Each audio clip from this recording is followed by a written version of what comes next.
So on to chapter 2, which is discrete random variables, or DRVs. So a DRV can be described as a value obtained by taking a measurement from an experiment in the real world. A random variable must take a numerical value, and it must be an integer in this case. So you have done DRVs before in the past.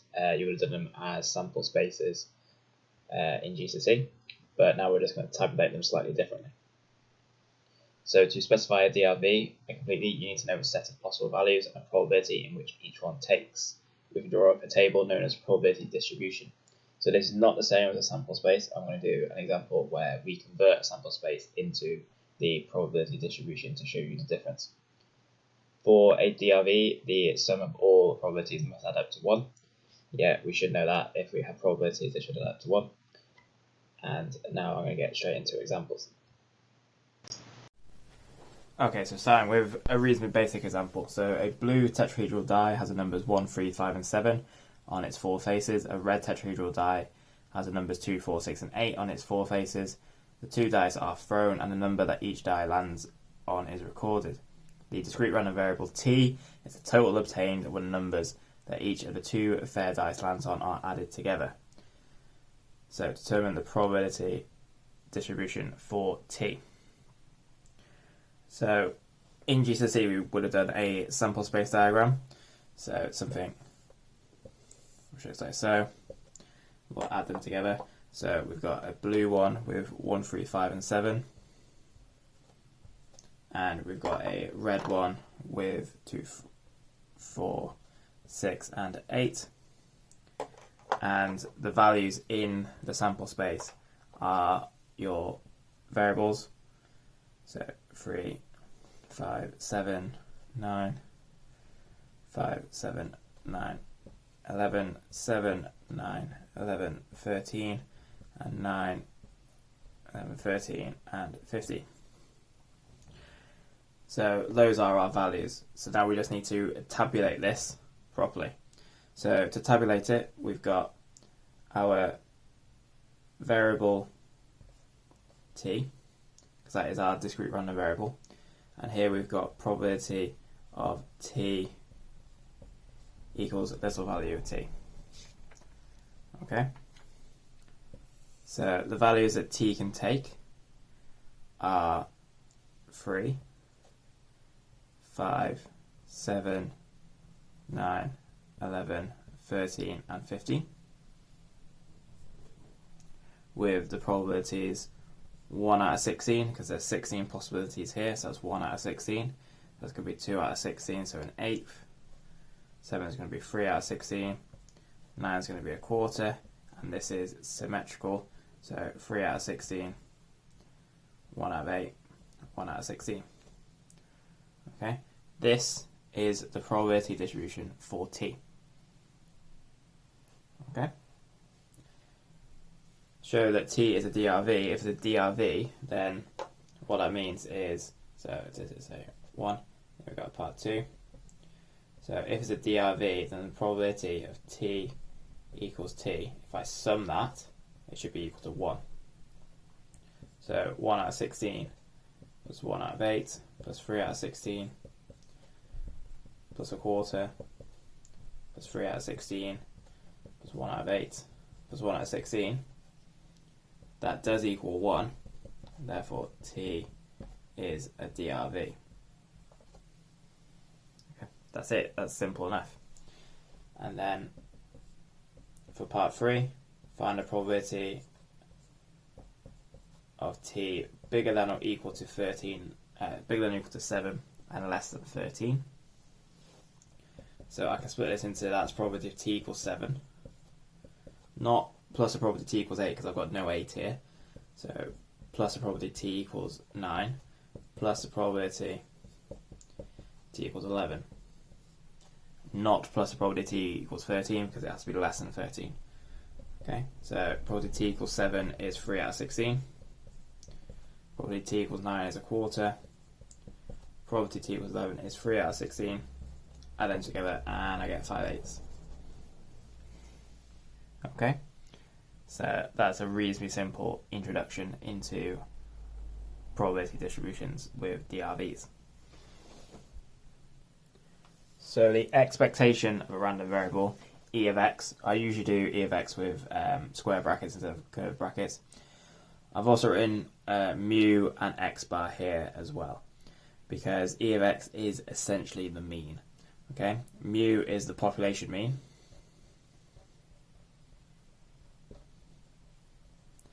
And x bar is the sample mean, which you will have seen before. E of x, the expected amount of x, is essentially the mean as well. So we find e of x as the sum of xi times by pi, so that's the x values multiplied by their respective probabilities, which I can also write as the sum of x equals x.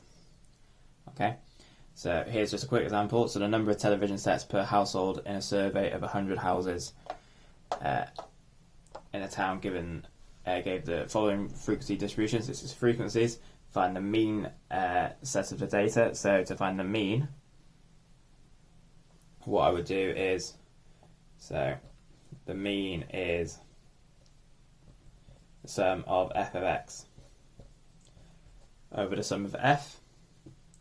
So that means I would do 0 times 10 plus 1 times 75 plus 2 times 10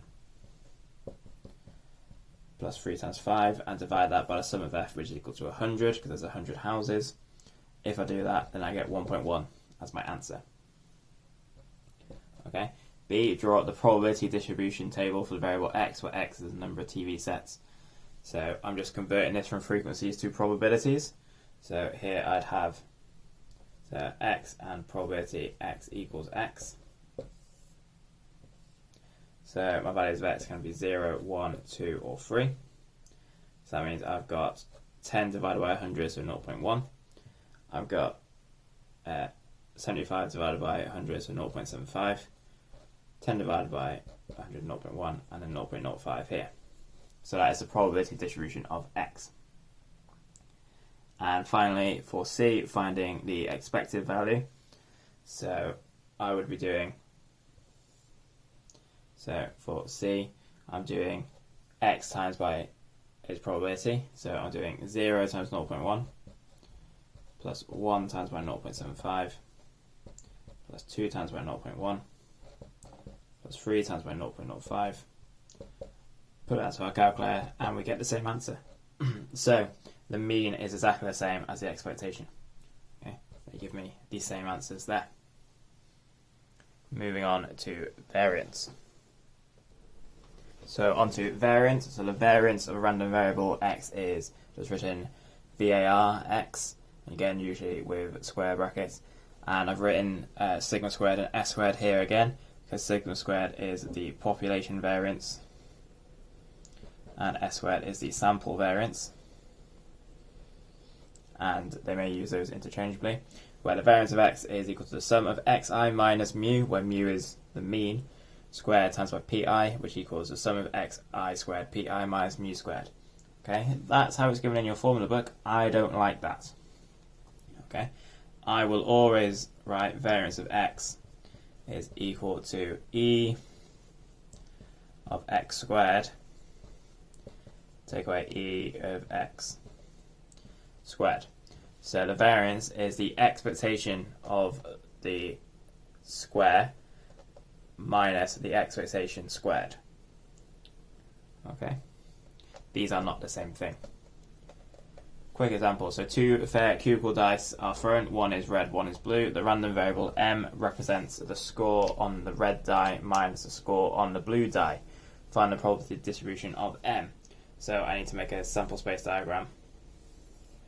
Okay, so I'll have red going down the bottom. So 1, 2, 3, 4, 5, 6. Blue going on the top. 1, 2, 3, 4, 5, 6. And I'm doing red minus blue.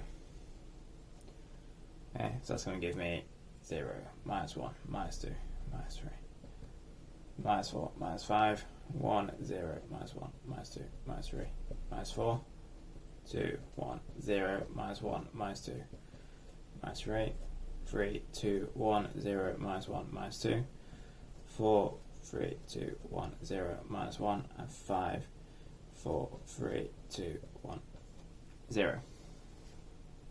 So the probability distribution is thus going to be, so for A, I've got M, and probability of M equals M,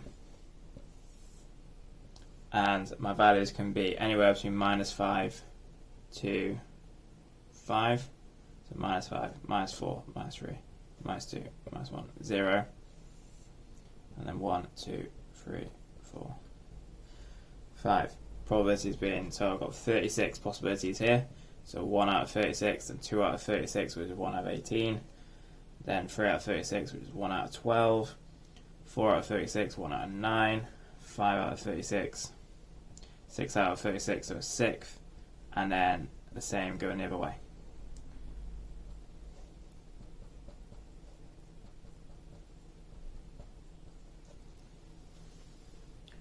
Okay, for B, write E of M. So the expectation of M is just minus 5 times 1 over 36 plus minus 4 times 1 over 18. Okay, but you'll notice that that will cancel out with that one, and that will cancel out with that one, and that will cancel out with that one. Okay, a top tip, so if the distribution is symmetrical,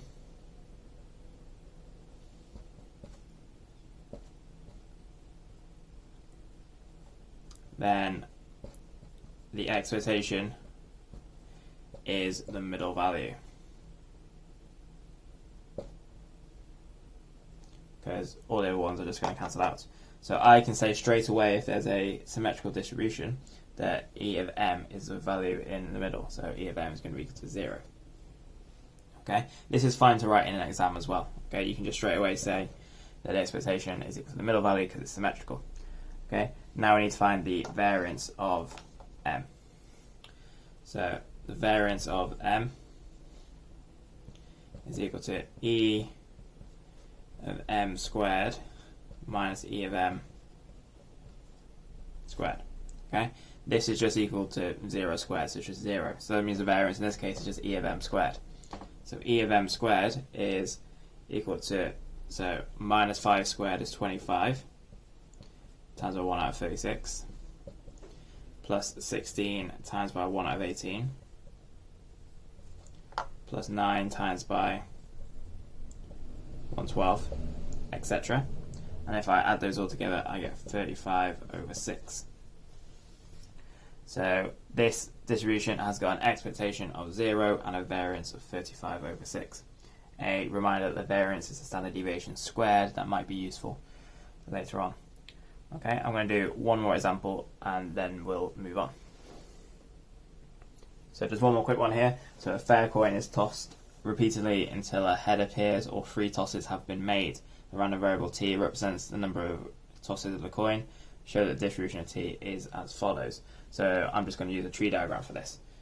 So for A, so I've got heads or tails, and a fair coin is tossed until a head appears or 3 coin tosses have been made. So that means once I've got heads, I can just stop. So heads and tails, and here I've got 3 tosses, so I stop as well. So every branch has got a half, obviously because it's a coin. So that means the probability is at the end. So this has got a probability here of a half, this has got a probability of a quarter because I've got half times a half, and these have both got probabilities of an eighth. So because t is the amount of tosses, this is t equals 1, this is t equals 2, and these combined are t equals 3. So if I tabulate that, so probability of t equals t. Then for 1 I've got a half, for 2 I've got a quarter, and then for 3 I've got an eighth plus an eighth, so that gives me a quarter as well. So this diagram is enough to show that the distribution is as follows. Then for part B, find the expectation and variance of t. So the expectation of t is 1 times a half plus 2 times a quarter plus 3 times a quarter. Add those together, I get 7 over 4. and the variance of t is the expectation of t squared minus the expectation of t squared. So that is 1 times a half plus 4 times a quarter, because I've got 2 squared, plus 9 times a quarter. Take away the expression of t squared, so that's take away 7 over 4 squared. Okay, put that into my calculator and I get 11 over 16. Okay. Now we'll get into some linear coding. Right, what do I mean by linear coding? So linear coding or linear transformations is if y is equal to ax plus b, where a and b are just numbers, then e of y, the expression of y, is a times by e of x plus b. This should make reasonable sense. Yeah, if I add a value and multiply by it, then the mean is going to be added to that value and multiplied by it as well. The variance of y is just equal to a squared variance of x. If you think back to the AS content, so if I add or subtract values to my variance, then it doesn't alter anything. It's just going to move it because variance is a measure of spread. But if I multiply by a, then because variance is squared, then I'm going to multiply it by a squared. Okay, I'm going to show a quick example where this comes from as well. So if I look at this, so a discrete random variable x has probability distribution 1, 2, 3, 4, 12 out of 25, 6 out of 25, 4 out of 25, 3 out of 25. Write down the probability distribution for y, where y equals 2x plus 1. So here I've got x is 1, 2, 3, and 4. So y is going to be 2x plus 1, so that gives me 3, 5, 7, and 9. So the probability that y equals y is still going to be the same. So I've got 12 out of 25, 6 out of 25, 4 out of 25, and 3 out of 25. Okay. So for b, find the expectation of y. So the old-fashioned way, expectation of y, so I do 3 times by 12 out of 25, plus 5 times by 6 out of 25, plus 7 times by 4 out of 25, plus 9 times by 3 out of 25. Add them all together and I get 121 out of 25, or 4.84. Okay, the other way I could have done it is by using, so the expectation of x, so that is 1 times by 12 out 25, plus 2 times by 6 out 25, plus 3 times by 4 out 25, plus 4 times by 3 out of 25. That is equal to 48 out of 25. Then the expectation of y is the same as the expectation of 2x plus 1. So that gives me 2 times the expectation of x plus 1. So that is 2 times by 48 over 25 plus 1. So that will give me the same answer. That will give me 121 over 25. Okay, so they give me the same answer. Why is this useful? Because most of the time you're given e of x, or you can find e of x quite quickly. Okay, so it doesn't matter which method we use, they give me the same answer. Okay, just to make sure, I'm going to do a load of quick examples now. So a load of quick examples here. So a random variable x has expectation of x equals 4 and variance of x equals 3. Find e of 3x, ex minus 2, variance of 3x, variance of x minus 2, and e of x squared. So if I just work on this first one. So e of 3x is the same as 3 times by e of x. We're told that e of x is 4, so that's just 3 times 4, so 12. B, I've got e of x minus 2. That's just e of x take away 2, so that's 4 take away 2, and verse 2. For C, I want the variance of 3x, which is equal to 9, because it's 3 squared. So that's 9 times the variance of x. So that is 9 times by 3, or 27. D, I want the variance of x minus 2. If I add or subtract values for my variance, because it's a measure of spread, it doesn't affect it. So that's still just the same as the variance of x. So that is equal to 3. And for E, I need to find the expectation of x squared. So using the fact that the variance of x equals E of x squared, take away E of x squared, that means I've got 3 is equal to E of x squared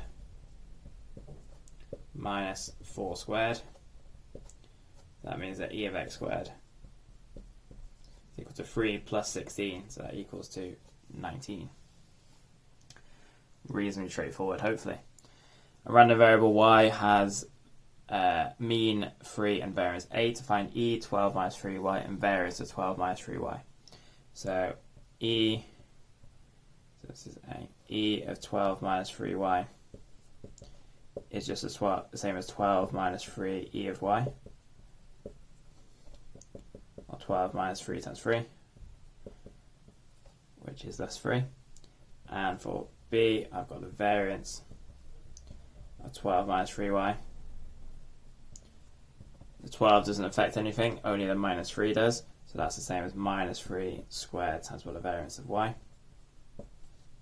So 9 times the variance of y. So 9 times 8, 72. As I say, nice and straightforward. I'm going to do 2 more slightly more involved questions, but it doesn't really get much harder than this. So 2 fair 10p coins are tossed. The random variable x represents the total value of the coins that land heads up. First of all, find E of x and the variance of x. So first I need to tabulate this. So probably x equals x. 2 fair 10p coins, and x is the total value of the coins. So that means my values can be either 0, 10, or 20. So that's both tails, that's 1 heads, 1 tails, and that's both heads. So that means that's going to be a quarter, that's going to be a quarter, that's going to be a half. So by symmetry, expectation of x equals 10. By symmetry. Which again is fine to say. And then the variance of x is E of x squared minus E of x squared. So that means I've got 0 times a quarter plus 100 times a half plus 400 times a quarter. Take away 10 squared. Simplify that, and I'm going to get 50. So my expectation is 10 and my variance is 50. Okay, on to B. The random variables s and t are defined as followed. S is x minus 10 and t is half x minus 5. Show that E of s equals E of t.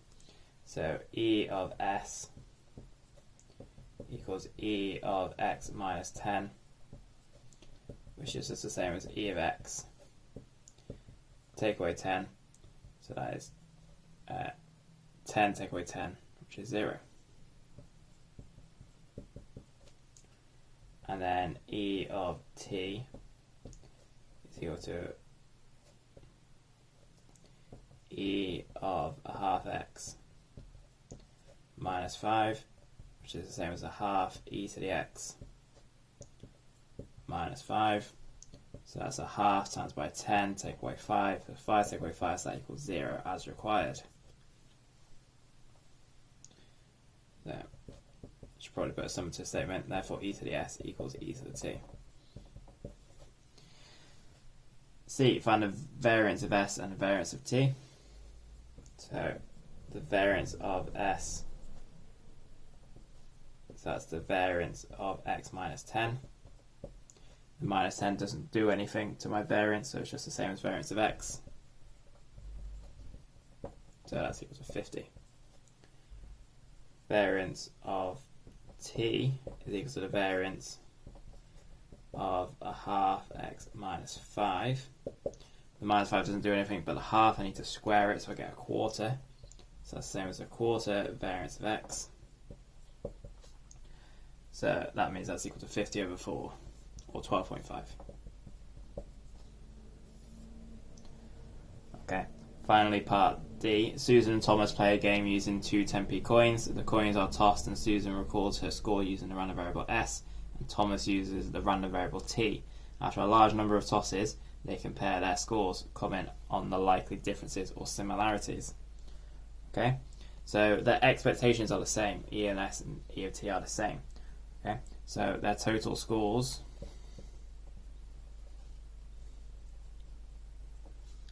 should be approximately 0.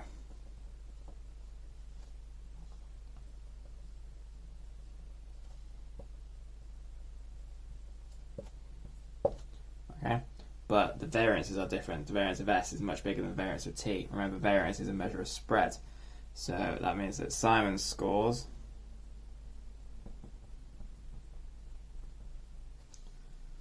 should be more varied,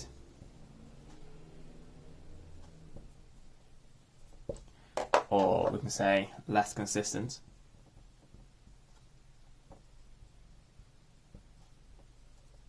If you want. Oh, it's not Simon, it's Susan, isn't it? Ooh. Susan's score. So less consistent than Thomas's.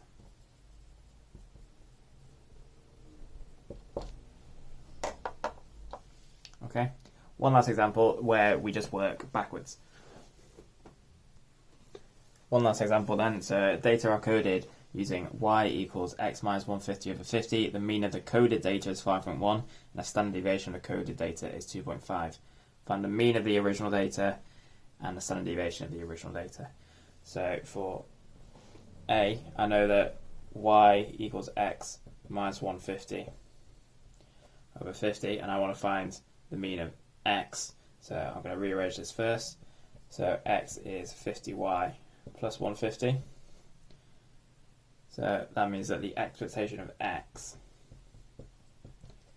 is the same as the expectation of 50y plus 150, which is the same as 50 expectation of y plus 150. I know the expectation of y is 5.1, so that's 50 times by 5.1 plus 150, which gives me 405. Then for B, I know that the variance of x is again the variance of 50y plus 150.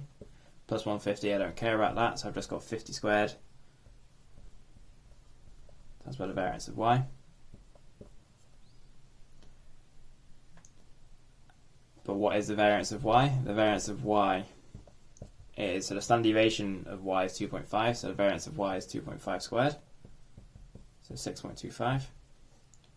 So that means that the variance of x is equal to 50 squared, which is 2,500, times by 6.25, which is 15625. But I want a standard deviation of the original data, so the standard deviation of x is equal to the square root of 15625, which equals 125. Reasonably straightforward. On to uniform distributions. Moving on to the discrete uniform distribution, there is a continuous uniform distribution as well, which you'll see in year 13, but for now we'll just use discrete because this is DRVs, we're using discrete numbers. So the probability distribution for the score S on a single roll of a die is as tabulated here. Okay, you can see all of the values have got the same probability. This is a uniform distribution, assuming this is a biased dice. Okay, so we define a discrete uniform distribution as defined as x is distributed uniformly with n, where n is just a number of values, and probably x equals 1 over n, for x equals 1 to n. And if x is uniform distribution, then the expectation of x is n plus 1 over 2, and the variance of x is n squared minus 1 over 12, or n plus 1 n minus 1 over 12. I'm going to show where these come from, but the important thing before we do any examples is to notice that this always starts from 1. So if you have an example where the values do not start from 1, so they start from 0, or so they start from 10, or something else, then you need to do a linear transformation to make them into 1. And I'll do an example of that as well. So for a uniform distribution, we've got these summaries. So x is uniformly distributed with n, probably x equals 1 over n, expectation of x is n plus 1 over 2, and variance of x equals n squared minus 1 over 12. Okay, and I'm just going to quickly prove where those come from, just for those who are interested. To do so, I need to use these two facts here. So the sum of the natural numbers is n over n plus 1 over 2. Okay, this comes from the closed form for triangle numbers. You'll learn this at some point shortly. And n, the sum of the k squared is n over n plus 1 over 2n plus 1 over 6. Okay, so using these values, so if I have the expectation of x, by definition that is just the same as the sum of x, probability of x equals x, which I can write as n sum k equals 1 of k times by 1 over n, because the probability x equals x is always 1 over n. So I can just take that 1 over n outside, because this summation only involves k. So n sum of k equals 1. Okay, replace that in, so I've got 1 over n times by n plus 1 over 2. The n's cancel out, and I'm just left with n plus 1 over 2. Okay. And for the variance, so the variance of x is e of x squared. Take away e of x squared. And by definition, I've got e of x squared is equal to the sum of x squared. So that's what the probability of x equals x. So I can rewrite this as sum of n k equals 1 of k squared times by 1 over n. Again, because probability of x equals that. That is just writing this summation in the same way. So that's the same as 1 over n sum of k equals 1 k squared. But I know what that is, it's this. So that is 1 over n times by n plus 1, 2n plus 1 over 6. Just cancelling the n's out. So that means that's equal to n plus 1, 2n plus 1 over 6. Now I can work out what the variance is. So the variance of x is equal to e of x squared, which is this. So n plus 1, 2n plus 1 over 6. Take away e of x squared, so that's this. So take away n plus 1 over 2 squared. If I simplify this, I'm going to get 2n squared plus 3n plus 1 minus 3, because this is going to give me a 4, so I'm going to times by 2 over there. 3n squared plus 2n plus 1 over 12, which simplifies to n squared minus 1 over 12. Okay, so reasonably quick proofs. You don't need to know them yet, but I'm assuming some of you might be interested in them. Okay, now just some quick examples on uniform distributions, because uniforms are very, very simple. Starting off nice and easy. In a fairground game, the spinner shown is used. It costs 5p to have a go on the spinner. The spinner is spun and the number of pence shown is returned to the contestant. If x is the number which comes up the next spin, name a suitable model for x, find e of x, variance of x, and explain why you should not expect to make money at this game if you have a large number of goes. And no, you can't just say it because it's a fairground game. So, for A, this is a discrete uniform distribution. Okay, it's a spinner. It looks like you're equally likely to get every value. Okay, so this is a discrete uniform distribution.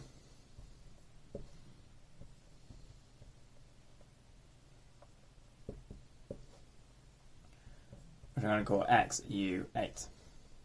Okay. Then for b, the expectation of x using this formula, because I've got 8. So because n plus 1 over 2, that means it's 8 plus 1 over 2. So my expectation is 4.5. C, variance of x, that's n squared minus 1 over 12. So 8 squared minus 1 over 12.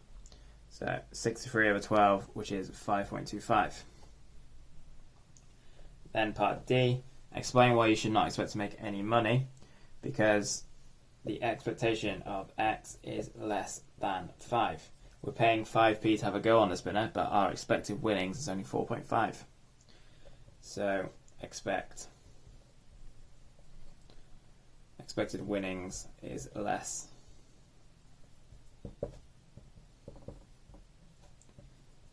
than initial stake. Okay, nice and easy. One more example and then uniform's done.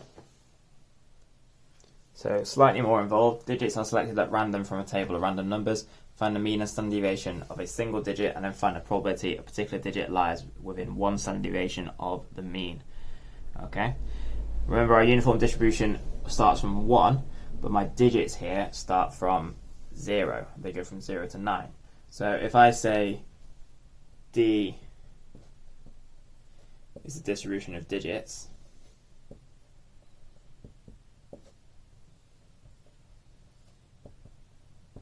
then my values there are 0, 1, 2 to 9. Then I have a uniform distribution x, which is u10. So that's the distribution of 1, 2 to 10.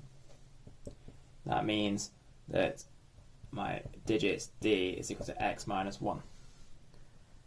So if I want to find the expectation of d, that's just the expectation of x minus 1. So using our previous linear coding, we know that's the same as the expectation of x. Take away 1 like so. So that is equal to n plus 1 over 2 minus 1, where n is equal to 10. So I've got 10 plus 1 over 2, take away 1, so that gives me 4.5. Okay, you could have worked this out because this expectation is symmetrical as well, but I'm showing it a bit more mathematically. And we need to find the standard deviation as well. So the variance of d is equal to the variance of x minus 1, which is just the same as the variance of x, because the minus 1 doesn't do anything. So variance of x is n squared minus 1 over 12. So that's 10 squared minus 1 over 12. So that is 8.25. But we want to find the standard deviation of d. So the standard deviation of d is equal to the square root of 8.25. So that is equal to 2.87 for SF. Then for part B, find the probability that a particular digit lies within one standard deviation of the mean. So that's me doing essentially take away the standard deviation. So 4.5 take away 2.87. D and 4.5 plus 2.87. Simplify that, so that's the same as probability of 1.63. D 7.37, but these are just whole numbers because it's discrete, it's DRVs, so I can rewrite this as 2, D, and 7. How many values do I have between that? I have 6, 2, 3, 4, 5, 6, and 7. So that's 6 over 10, or 3/5. Okay, if you can understand that, you can understand everything with a uniform distribution. Now we go on to our old friend, binomial. So our good friend binomial. So if x is binomially distributed with parameters n and p, then the expectation of x is just np, and the variance of x is npq, where again q is 1 minus p. Okay, so a nice quick example. So a fair four-sided die has numbers 1, 2, 3, and 4 on its faces. The die is rolled 20 times. The random variable x represents the number of 4s obtained. Find the mean and variance of x. So here I've got x, which is binomially distributed with n 20 and p 1 out of 4.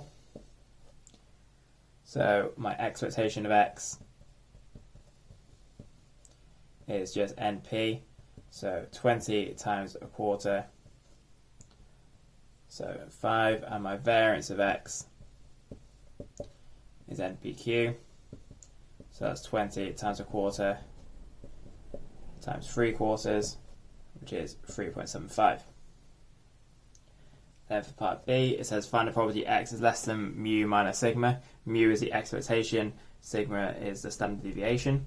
So sigma is equal to the square root of 3.75, which is like 1.936, etc. Then I want, so probability x less than mu minus sigma is the probability of x less than, so mu is 5, minus sigma 1.936, etc. This is the same as the probability x less than 3.06, etc. But remember, this is discrete random variable, so it can only be whole numbers. Yeah, with binomial can only be whole numbers of x, so this is just the same as probability x is less than or equal to 3. Then I'd use a binomial CD.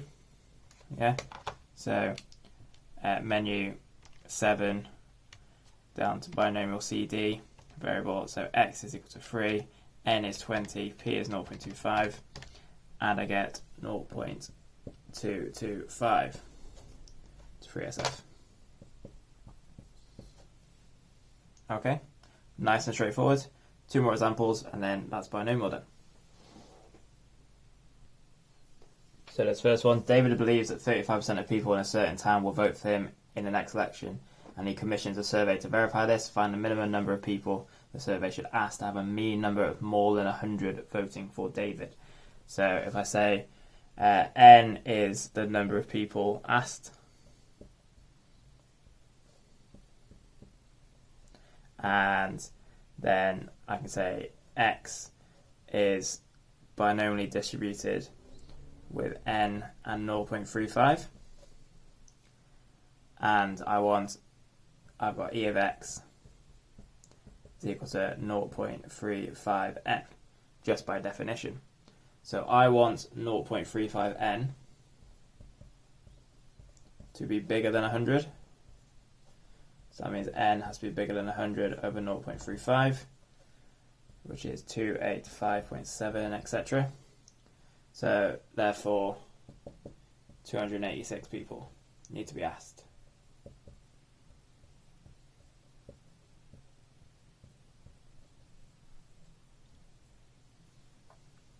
Okay.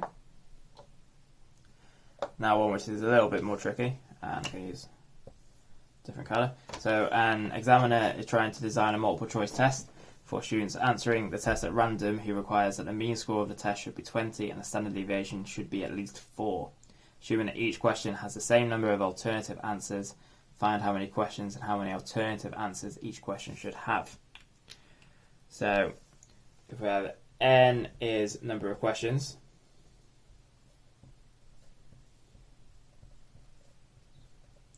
and we have p being the probability of getting the answer correct, then I can have x is binomially distributed with n and p, and I know that e of x is equal to 20 because we want the mean score to be 20, and we want the standard deviation to be bigger than or equal to 4. So with the expectation being equal to 20, that means I've got np equals to 20 and npq is bigger than or equal to 4. So I can combine these two to make a nice equation. So if npq is bigger than 40 and np is 20, that means that I've got to have 20q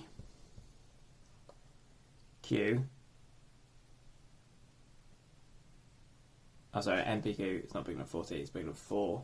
It's bigger than 4 squared as well, because it's the variance, not the standard deviation.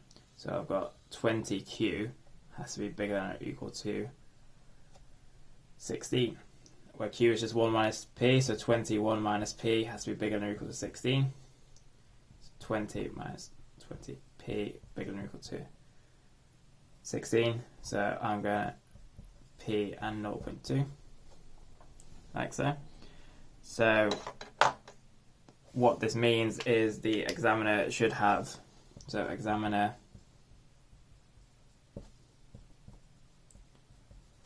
should have 5 alternatives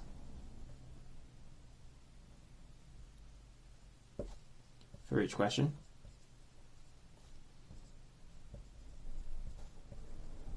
Because if p equals 0.2, that means I've got a 1 in 5 chance of being correct. So I need to have 5 alternatives, so A, B, C, D, E. And because NP equals 20, where P equals 0.2, so from here I've got 0.2 N equals 20, so that means N is equal to 100. So we need to have 100 questions as well.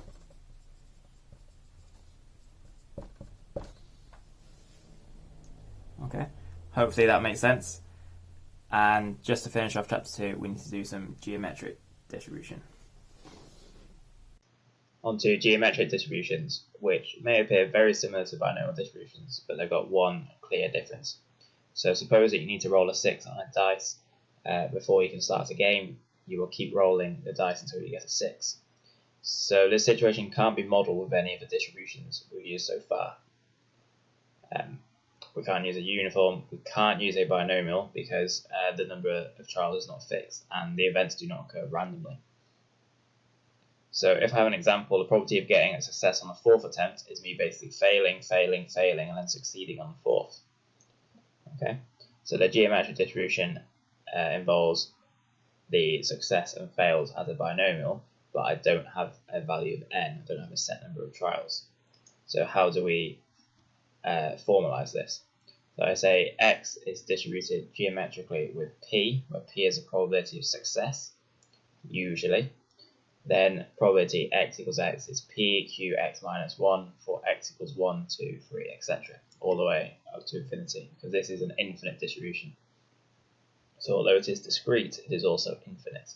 This is similar to the Poisson distribution, which is in chapter 3, which I'll get to shortly. Here we have the expectation of x being 1 over p, and the variance of x is q over p squared, where q is 1 minus p. Yeah, q is the probability of failure in this case. So these are all good, these are in your formula book, but the bit which is not is this, which is used all the time.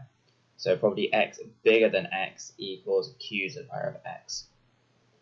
So we don't have like a CD function with a binomial distribution. There's no easy way of doing a CD, but we do have probability x bigger than x equals q to the power of x. So if I want probability x bigger than 5, that just means that I've failed 5 times. Yeah? So that's all I need to take into account. And just a short summary of when to use a geometric distribution. So as for binomial, there are only 2 possible outcomes, success or failure, with fixed probabilities, and there are a number of independent trials which continue until a success is obtained, at which stage the trials stop. Okay, now we get into some examples. So some speedy examples before I do a more involved one. So this one on the left, so the probability that Anne wins a computer game is 0.3. Anne keeps playing the game until she wins and then stops. Find the probability that she plays exactly 5, she plays more than 8, and she plays less than 4. So this is going to be x is geometric with 0.3 as my parameter. So I am doing probability x equals 5. So using my formula here, that is equal to 0.3 times by 0.7 to the power of 4. Yeah, I'm failing 4 times, then succeeding on my 3rd time. So 0.3 times by 0.7 to the power of 4. 0.07203. Probably more than 8 games. So that's why I'm using this formula here. So I play more than 8 games, that must mean I failed 8 times. So that's just 0.7 to the power of 8. So 0.7 to the power of 8 gives me 0.0576 to 3SF. Then part 3, she plays less than 4 games. So if I'm doing probability X less than 4, that is the same as equal to 1 minus the probability of X bigger than 3. So that's 1 minus 0.7 cubed. So 1 minus 0.343. So 0.657. Okay. Now onto the right hand side. So Hassan throws a dice until he gets a 6. Find the mean and variance of the number of throws. So here I've got X is geometrically distributed with a 6. Then my mean, or my expectation, is 1 over P, so 1 over 1/6, which is just equal to 6. And my variance is Q, so that's 5/6, divided by P squared, so 1 over 6 squared, which is equal to 30. Okay, nice and easy. Just one more involved, and then that is chapter 2 done. So on a quiz show, a contestant answers a question until he or she gets one wrong. So this means my P is going to be the probability that they get them wrong, because that's when I stop. The probability that Mike gets a question right is 0.8. Find the probability that Mike answers exactly 5 questions. So in 1I, this is X is geometrically distributed with 0.2. Yeah, because that's my stopping point when I get one wrong. So if I'm answering exactly 5 questions, that means I answer 4 of them correctly. So 0.8 to the power of 4, and then do the last one wrong, 0.2. So that gives me 0.08192. And for part 2, the probability that Gemma gets a question right is 0.65. Find the probability that Gemma answers at least 4 questions. So Y is geometrically distributed with 0.35 in this case. Then I want probability Y is greater than or equal to 4. But I don't know a formula for greater than or equal to 4, so I'm just going to say that's the same as probability Y is bigger than 3. Now I can use this one. So that's the same as 0.65 cubed, and that is 0.275 to 3SF. And then for the third one, the probability that Dan gets a question right is 0.32. Find the probability that Dan answers fewer than 3 questions. So Z geometrically distributed with 0.68. We're doing fewer than 3, which is the same as 1 minus probability bigger than 2. So that's 1 minus 0.32 squared, which is 0.8976. Okay, on to question 2. So question 2, in a game, Abdul has to answer 3 questions correctly to win. Each question has 5 possible answers, and Abdul does not know any of the answers, so has to guess. What's the probability that Abdul wins a game? So this is a binomial question to start off with. Yeah, so to I, if I say that the number of questions is, say, Q, so Q is distributed binomially with 3 and 0.2, because he's just guessing, so it's a fifth and there's 3 questions, so probability of Q equals 3 is 0.2 cubed, which is thus 0.008. Part 2. Abdul keeps playing the game until he wins. What's the probability that he needs more than 30 attempts? So now this is a geometric question. Yeah, so the geometric question, so I'm going to go back to X. So X is geometrically distributed with this probability of winning, 0.008, because that's my probability of stopping. So if I want probability X bigger than 30, That is Q, so 1 minus 0.08 to the power of 30, and we get 0.786 to 3SF. And the last question, what is the expected number of attempts that Abdul needs to win? So the expectation of X is 1 over P, so 1 over 0.008, and that is equal to 125. So Abdul is expected to take 125 attempts to win. That's the end of chapter 2. All sorted.